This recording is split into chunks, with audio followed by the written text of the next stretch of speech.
Hey there. Happy Friday. A little early today because I realized that I crammed all my appointments together and there is not one spot for the 2:30, 3:30 exchange. And I had a few minutes now, so I thought I'd jump on and put up my little recording. And then when you have time, if you have time, you can log on and listen to it. So sorry I won't be around at the regularly scheduled visit, but that's my life sometimes. Gets a little fun with the creative booking system. So this week, I was thinking about how, like, when we're exercising and any PT that you've ever talked to or exercise professional will absolutely say that we need to be stretching and we need to be moving those muscles, massage therapists too as well. So everybody who knows a good stretch is important. And for those of us who don't listen, I'm so sorry. But good morning, ladies. The stretching, though, for me, I was thinking about this while I was stretching, that it's in so many areas of our life that if we start to apply it across the board, maybe it would become less cumbersome or seem like less of a chore. So the sometimes I feel like I get a little cranky about the stretching process because you're taking the time to do it. And although it feels so stinking good, it's one of those things that gets put to the bottom of the list. And while I was doing it, I was thinking, why are you being so cranky about this? And then I had, I talk to myself a lot. But if the cat and rabbit would answer me, I would talk more to them, but they usually just give me the stare that says, "Where's my food?"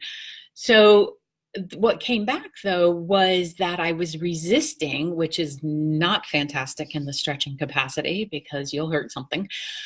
I was resisting the growth that comes from the stretching process. So I was listening to a podcast and they had said it takes 12 weeks to see the benefit, the whole benefit of a good, stretching habit. And that actually made a lot of sense to me.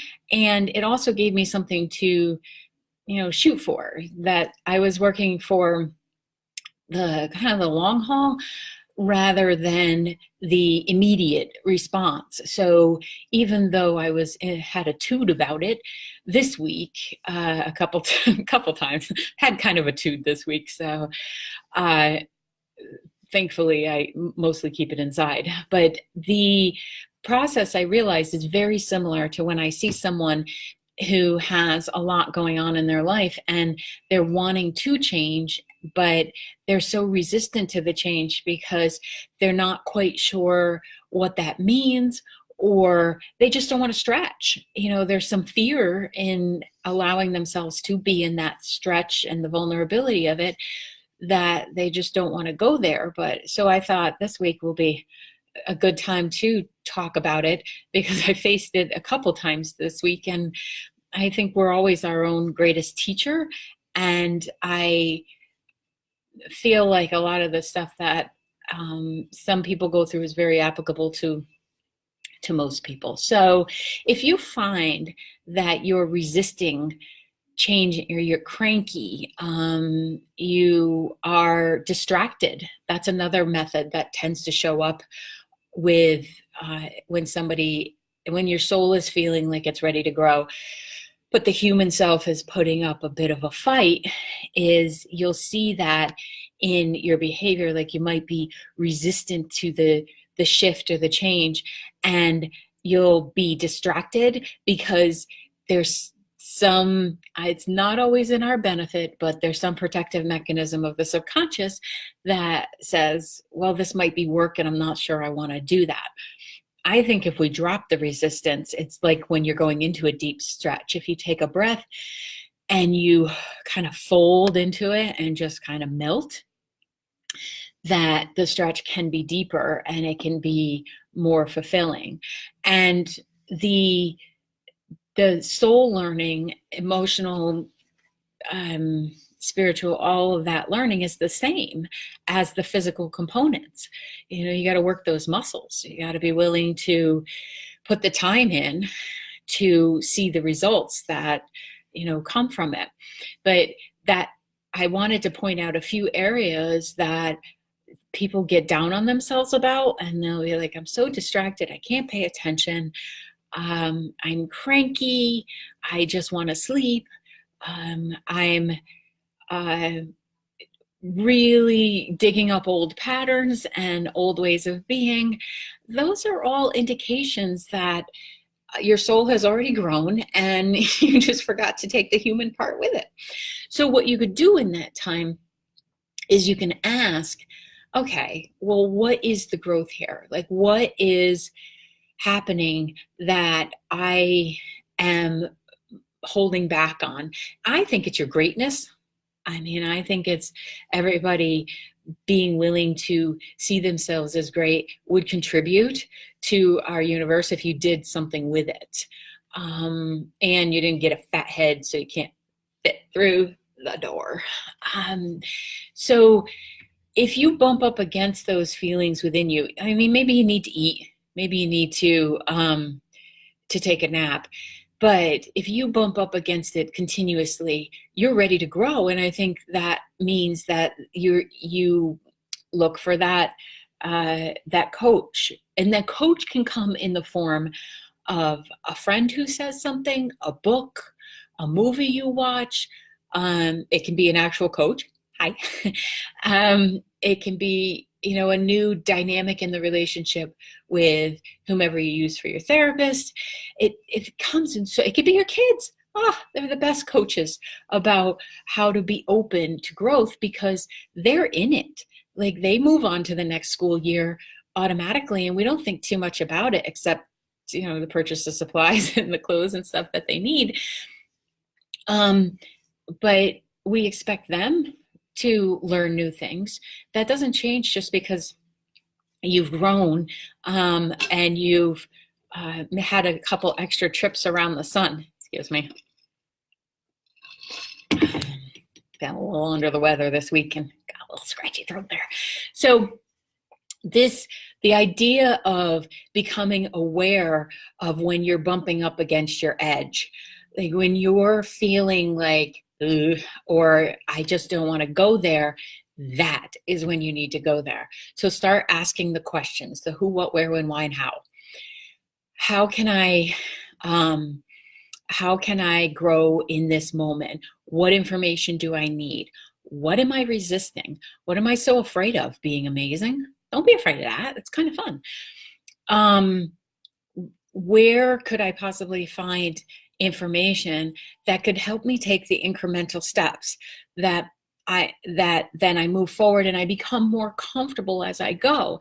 Because that expression, well, it's outside my comfort zone. Well, move your damn comfort zone then. Don't you think that comfort zone edge is trying to tell you that it's portable? Like, you can just move your little box along with you and you don't have to take big giant leaps. But you have to know, it's the best picture in my head right now of someone standing inside. Like, if you could picture a square hula hoop. All right. So you're inside and you're trying to move along. And the idea is that the comfort zone may shimmy along with you. And then that allows you to become more comfortable in that space. And then it can become more comfortable in the next space. It's like those resistance bands where you can't completely spread your legs wide because you're supposed to do the squat thing across the room. So 2 days later, your buns are on fire. It's like that. So your comfort zone is portable though. And each time you reach a new level within your comfort zone, it can move again. And that's the best part, I think, of Well, one of the best parts about being human is we have that option to keep pushing that and pushing that. And then eventually it picks up momentum. And then you don't even think about it being outside the comfort zone, because you get so used to the feeling of what used to be trepidation is now excitement. What used to be maybe a blinding fear, I mean, paralyzing fear, then becomes inquiry, like it becomes curiosity. So you can stay comfortable if you want. I mean, you can be a lump on the couch if you'd like. It's the another benefit of being human. That's your choice. Your comfort zone, your edge, let's not call it the comfort zone, your ability to know what feels a little resistant to yourself is your GPS. That is your guiding force. All right. It's your guiding physical system. Come up with a new name for it on the spot. So that system will ring your little bell and tell you, we haven't done this before, so I'm a little nervous. And then you can say, yep, but we learned to drive a car, we learned to tie our shoes, we stood up in front of, for my own self, stood up in front of hundreds of people, didn't faze me. Officiating a wedding tomorrow, I'm a little nervous. So it's the different levels, right? But there's no way I would hold back from being in that position, not only because I adore them, but because, I found an edge.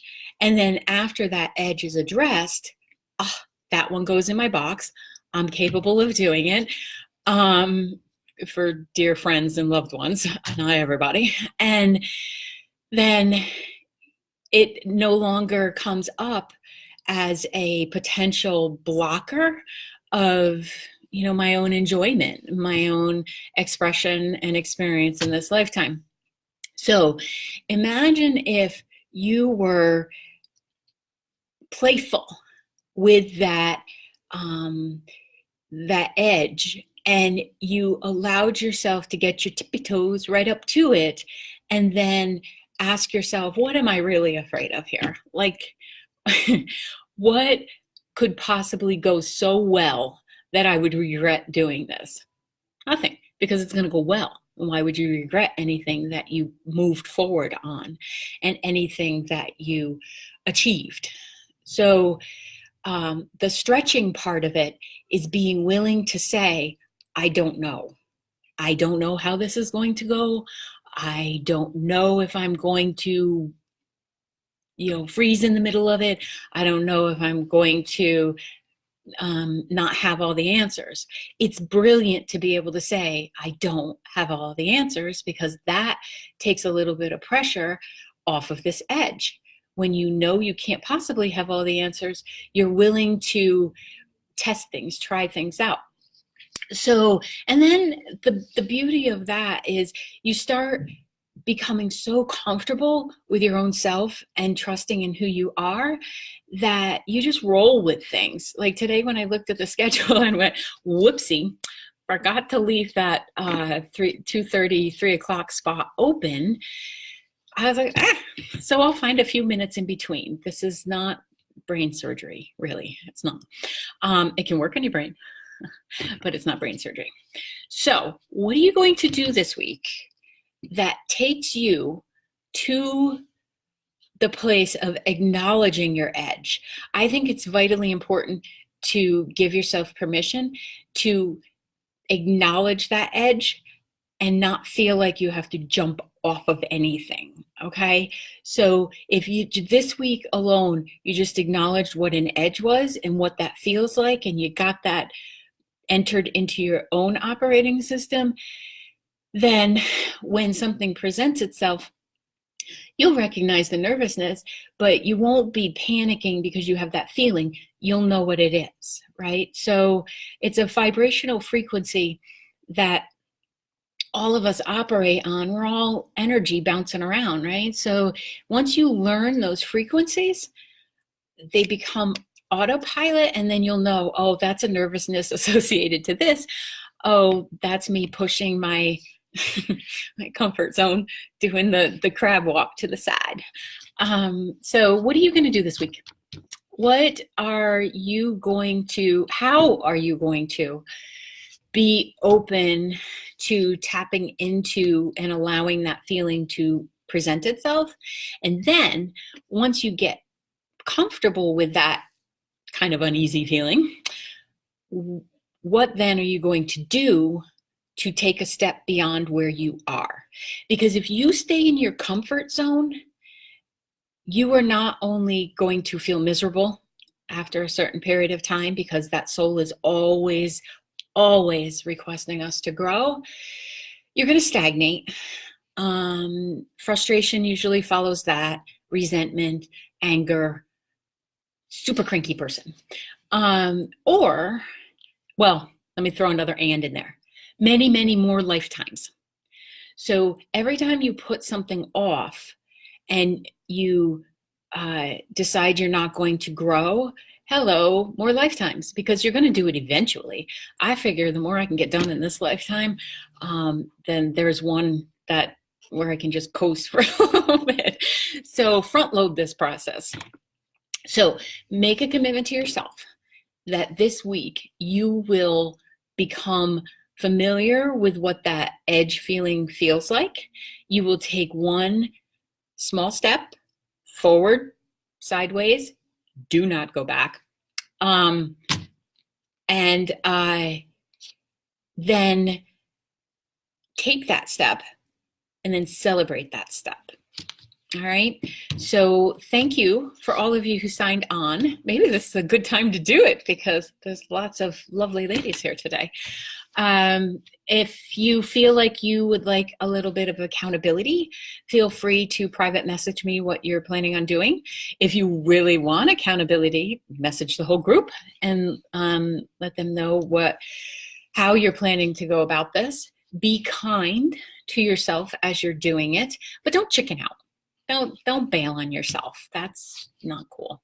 So remember that your level of edge is so uniquely different than others that you can't do it wrong as long as you're feeling that edge. Hey, Colleen. So I'm going to go work with someone to reach her edge. And then I hope you have an amazing weekend and more. And I'll see you next week from Florida. So hopefully there'll be some water behind me and I'll have a little bit more of a tan. So have a good week. Thank you all. Bye.